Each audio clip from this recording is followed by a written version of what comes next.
Hola, soy Jorge Gómez Manzanilla, bienvenidos a La Llama Olímpica, un programa donde analizaremos las 174 históricas medallas logradas por España a lo largo de los Juegos Olímpicos y, por supuesto, donde repasaremos toda la actualidad de nuestros deportistas y nuestras deportistas en el firme camino a lograr el gran objetivo olímpico. En París 2024, igualar o superar las 22 medallas, las imborrables 22 medallas que conseguimos en Barcelona 1992. ¡Arrancamos!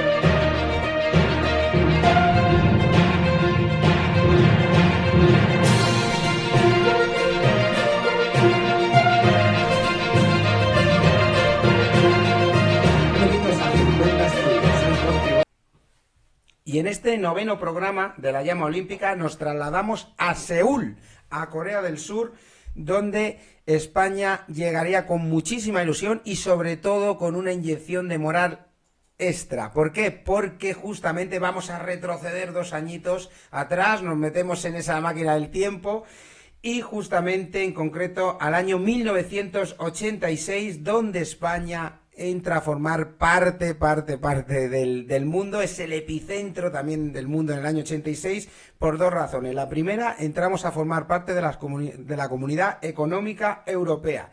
Y deportivamente, previo a la gran noticia que a continuación os voy a desglosar, la selección española de fútbol había disputado el Mundial de México. Si os acordáis, el programa anterior hablábamos del fiasco de nuestro Mundial de fútbol, el Mundial de Naranjito. Bueno, España llegó 2 años después a la final del Campeonato de Europa de Selecciones, perdimos ante Francia, pero deportivamente en la selección española de fútbol estaba disputando el Mundial de México 1986, ese Mundial que consagró al gran Diego Armando Maradona como el número 1 del mundo, con aquel gol en cuartos de final a los ingleses, el mejor gol de todos los mundiales, en recorrida memorable, la jugada de todos los tiempos, como relataban los locutores argentinos, el gran Víctor Hugo, que se emocionó con aquel segundo gol de Argentina a los ingleses.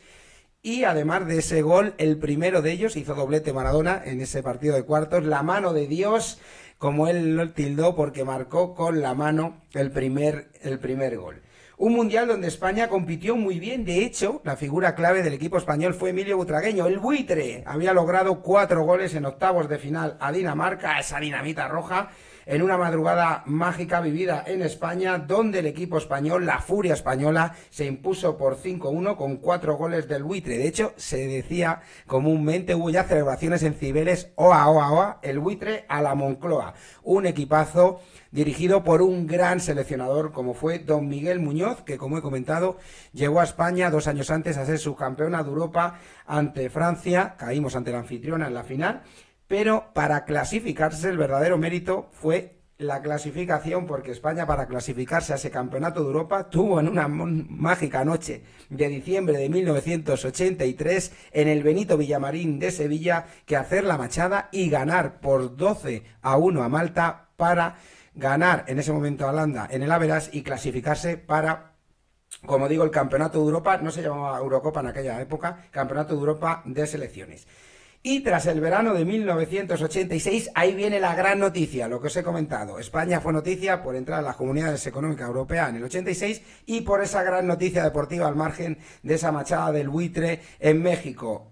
En 1986, en concreto el 17 de octubre de 1986, el presidente del COI, el español Juan Antonio Samarán, anunciaba al mundo que Barcelona iba a acoger los Juegos Olímpicos de 1992. Locura total y algo importante, una carrera contrarreloj para esa pseudoprofesionalización de nuestros deportistas, sobre todo aquellos que podrían ser favoritos a medalla o potenciales favoritos a medalla. Se implantó el denominado Plan ADO en el año 1988, que no era otra cosa que un programa de captación de nuevos talentos con un conato de colaboración con las famosas becas Podium financiadas por Telefónica, donde salieron a posteriori también grandes campeones olímpicos. De hecho, el más renombrado fue Marcus Wall, que llegó a ser campeón olímpico en piragüismo en los Juegos Olímpicos de Río 2016.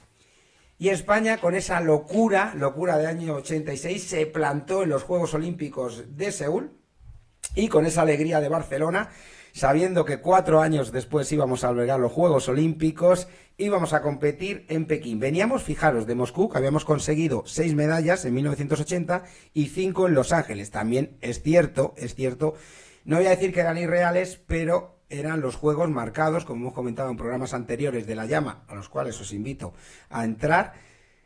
Habíamos hablado del boicot, por ese boicot primero a la URSS por parte de los países norteamericanos, por parte de los norteamericanos y de los países occidentales por la invasión de la URSS en Afganistán. Eran otros tiempos, y ese le devolvió 4 años después, en Los Ángeles, en 1984, la URSS le devolvió ese boicot, que fue menor que el que hicieron los países occidentales en el año 80 a Moscú. Le devolvía, como digo, la URSS y todo el bloque soviético, o parte del bloque soviético, a Estados Unidos y a Los Ángeles, ese boicot. Lógicamente no estuvieron todos los grandes campeones, más estuvieron en Los Ángeles que en Moscú, pero España, entre muchas potencias, se benefició de que faltaban algunos grandes competidores, pero también ahí está el mérito de nuestros deportistas, no se lo vamos a quitar, ni muchísimo menos, y logramos 6 medallas en Moscú hasta la fecha, hasta Barcelona 92, además, la mejor participación olímpica española, y 5 medallas en Los Ángeles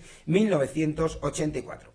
Y en Seúl 1988, como digo, sí estarían todos. Estarían los americanos, los rusos y todos los países del mundo. Y también estaría un joven nadador de solo 20 años, en concreto Sergi López, criado en Barcelona, pero entrenado a posteriori en los Estados Unidos. De hecho, de la mano de su entrenador, Don Councilman, no en vano había dirigido la carrera de un tal, yo creo que os va a sonar, Mark Spear, ganador de 9 medallas olímpicas. ¿Habéis escuchado bien? 9 medallas olímpicas. Sergio batió hasta 3 veces el récord de España en 200 metros braza, y lo hizo en Indiana, prueba donde posteriormente sería bronce. Llegaría la medalla de bronce en la modalidad de braza 200 metros. Pero no fue nada sencillo, como os cuento a lo largo de todos los programas de La Llama Olímpica. Esfuerzo, muchas veces llegar al máximo umbral del esfuerzo, remontar en todas las competiciones, en todas las finales, y al final, un final feliz casi siempre de cara a nuestros deportistas.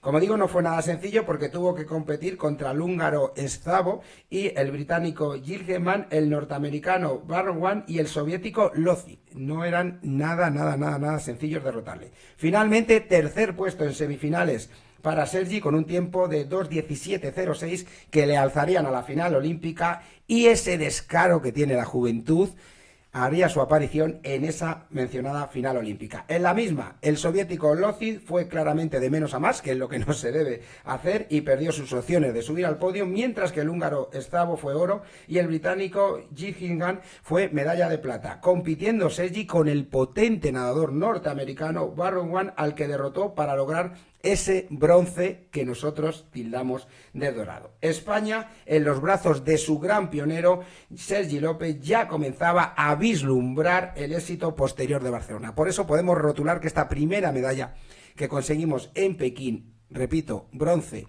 en natación 200 metros braza, fue la primera el antecedente del éxito posterior de Barcelona. Segunda medallita de las 4 que conseguimos en Pekín. Medalla de bronce en tiro en la modalidad de skate. Décadas después, hay que remontarse a los primeros programas, querida audiencia. Décadas después de aquella medalla del gran pionero, el gran inspector Ángel León Gonzalo, en Helsinki 1952, el tiro volvería a subir al cajón de las preseas olímpicas. En concreto, como he dicho, fue en la modalidad de skate, y de la mano de un experto cazador como el gran Jorge Guardiola, que antes incluso de pasarse a la disciplina olímpica había sido nada menos que subcampeón de España en 1979. Sin embargo, y a pesar de no ser muy conocido por el público español, El otro día lo comentaba Jaime en la tertulia que tuvimos en la llama olímpica. Hay que acercar, y eso es una labor que tiene los periodistas que cubrimos la información diaria y polideportiva, especialmente y olímpica. Hay que acercar los Juegos Olímpicos al público. Bueno, pues el caso de Jorge Guardiola es plausible. Era favorito para poder conseguir medalla, pero no era conocido por el público español, y muchos de ellos se sientan y ven las Olimpiadas, los Juegos Olímpicos cada 4 años, Olimpiadas el ciclo olímpico, Juegos son los 17 días de Juegos, y en muchos casos, injustamente, exigen unas marcas a nuestros deportistas que son muy complicadas, porque en esos deportes donde ellos compiten son auténticas potencias el resto de rivales, y aquí no son tan conocidos. Fue el caso de Jorge Guardiola en la modalidad de tiro en skate, y no en vano Jorge Guardiola había sido subcampeón de Europa y entraba en las quinielas, había firmado lo que siempre decimos un ciclo olímpico bastante positivo a Pekín. Actuación cuasi perfecta para meterse en la final, con una clasificación donde solo cometió 4 errores. Rompió de 200 platos 196 y solamente tuvo 4 fallitos. Y ya en la final, el oro sería para el alemán de la parte oriental. Recordad que Alemania estaba dividida hasta la caída del muro de Berlín tras la Segunda Guerra Mundial en 2 bloques, Berlín también, el bloque occidental, lo que era Alemania federal, y el bloque democrático más soviético, lo que era la Alemania oriental. Bueno, pues el tirador de Alemania Oriental, Werner, sería medalla de oro, y la plata sería para el chileno Uri Arrizaga. Vaya nombrecito para ser chileno. Uri Arrizaga, medalla de plata. Teniendo Jorge que pelear por el bronce con el norteamericano Carlise, nada más y nada menos que bronce olímpico en los anteriores Juegos, en Los Ángeles 1984. Fijaros la machada que estaba haciendo nuestro Jorge Guardiola. Y fue realmente en ese desempate, en una final de infarto, donde nuestro tirador se alzó con la presea olímpica, la medalla de todo un amante de la caza. La medalla de Jorge Guardiola. Tercera medallita, medalla de oro en vela. Los líderes, ya sabéis que es uno de mis deportes favoritos, todos son favoritos, pero uno de mis ojitos derechos es la vela. No en vano son los reyes, todavía son los reyes olímpicos españoles con 21 preseas, y casi siempre van asociados a éxito, tanto en europeos como en mundiales como en Juegos Olímpicos, y muchas veces ese éxito además es el techo más importante, ser campeones olímpicos. Bueno, conseguimos la medalla de oro en la clase fin, y al igual que la cuarta medalla que se consiguió en vela, recordar el programa anterior, la quinta, por eso se dice de que no hay quinto malo, sería de oro también para la vela, y en concreto en esa clase fin, y más casualidades, de una familia que comenté en el programa anterior, que está asociado siempre al éxito del deporte español. Los Doreste, lo habéis adivinado.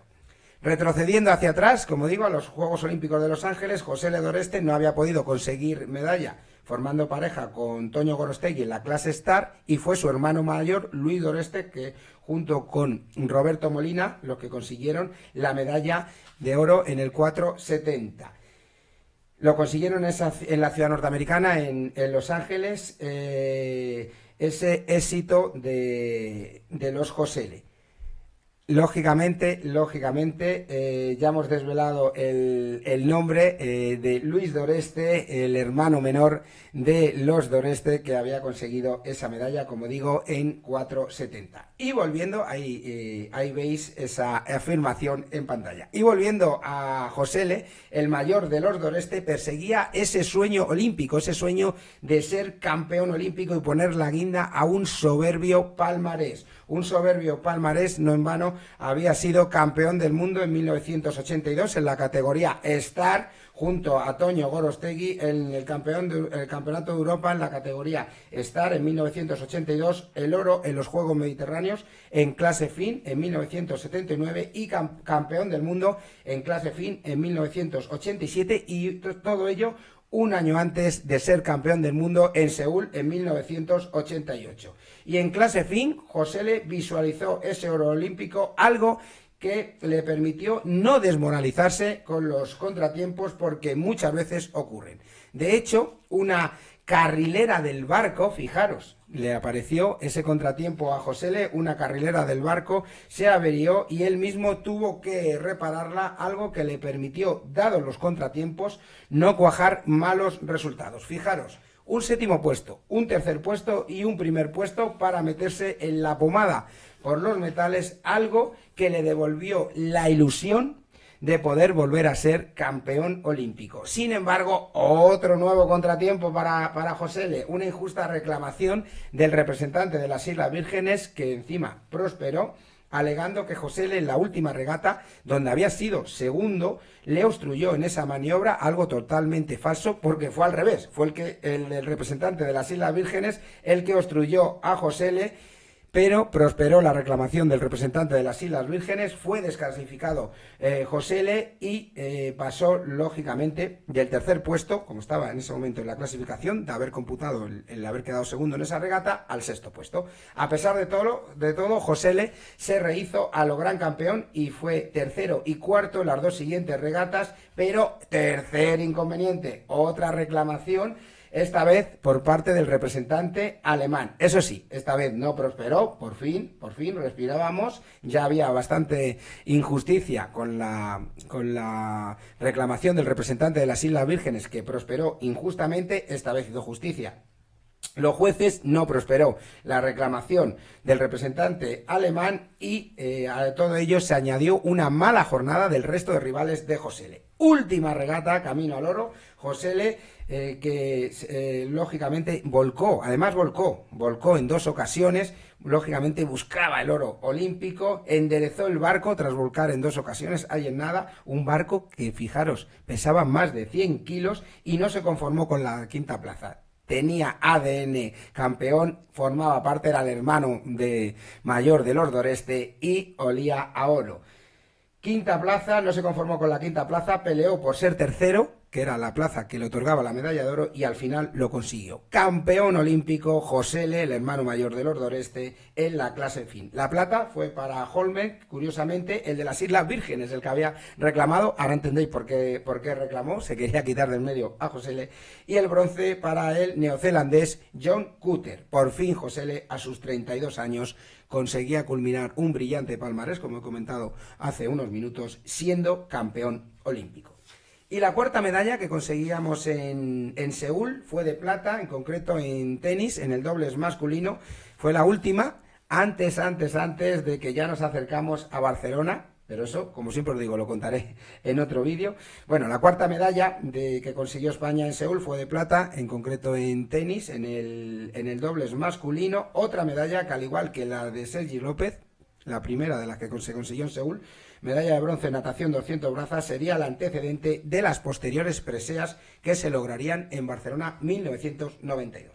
Precisamente el hermano de la célebre Arantxa Sánchez Vicario, Emilio Sánchez Vicario, sería el protagonista junto a Sergio Casal de esta plata, como digo, en dobles masculinos. Antes de Seúl 1988, el ciclo olímpico que firmó la pareja Vicario-Casal fue perfecto, sobresaliente para ambos, subcampeones en Wimbledon 1987, campeones del US Open en el 88 y además, en el caso de Sánchez Vicario, junto con el gran Andrés Jimeno, campeones de Roland Garros en 1988, lógicamente en la modalidad de dobles. Ya en Seúl 1988, en el camino hacia la mágica final olímpica, una final a 5 sets contra los norteamericanos Flat y Seguso, tanto Emilio como Sergio firmaron un gran torneo olímpico derrotando a la pareja soviética formada por Bolshoi y, a ver si lo digo bien, y Oloskip, a los austriacos Antonich Skol, a los yugoslavos Ivanisevic y Zikojonovic, vaya nombrecitos los de las tres parejas, y ya para ser medalla olímpica en semifinales a los suecos Herbert y Hardid, a los que derrotaron en 4 sets por 6-4, 1-6, 6-3 y 6-2. Y lograron para España algo importante, son los grandes pioneros, la primera medalla olímpica de otro deporte asociado al éxito siempre del deporte español. No en vano, el tenis tiene nada más y nada menos que 6 ensaladeras y el tenis casi siempre toca chapa en los Juegos Olímpicos. En una final de leyenda, para muchos la mejor final olímpica de tenis de toda la historia, tanto en individuales como en dobles, Emilio y Sergio remontaron 2 sets en contra, 6-3 y 6-4, ganando el tercero y el cuarto en el tie-break, por 2 tie-break. Y ya en el quinto llevaron la resolución final a lo máximo. Fijaros, estábamos prácticamente fuera, íbamos perdiendo 5-3, hicimos el contrabreak y al final empatamos a 5. Empate a 6, empate a 7 y al final, desgraciadamente, tocó cruz, plata dorada, 9-7, caímos ante los norteamericanos. Primera medalla, como digo, de un tenis que posteriormente nos ha dado grandes éxitos, 6 ensaladeras, 5 Copa Federación en 11 finales disputadas, 4 medallas olímpicas para Arantxa Sánchez Vicario, la hermana de Emilio, 3 para Conchita, varios Roland Garros para Arantxa, un Wimbledon para Conchita, otro para Garbiñe, Carlos Alcaraz, número 1 del mundo, ha ganado ya 2 Grand Slam y qué decir del señor Rafael Nadal con 14 Roland Garros. No digan Roland Garros, digan Rafael Nadal Roland Garros. Y hasta aquí este último vídeo. Si os ha gustado, darle al like y no os olvidéis suscribiros a @50estudiotv y seguir todos los programas de la llama olímpica aquí en el canal de los 50 programas, aquí en 50 Estudio TV. Un saludo y hasta el próximo programa.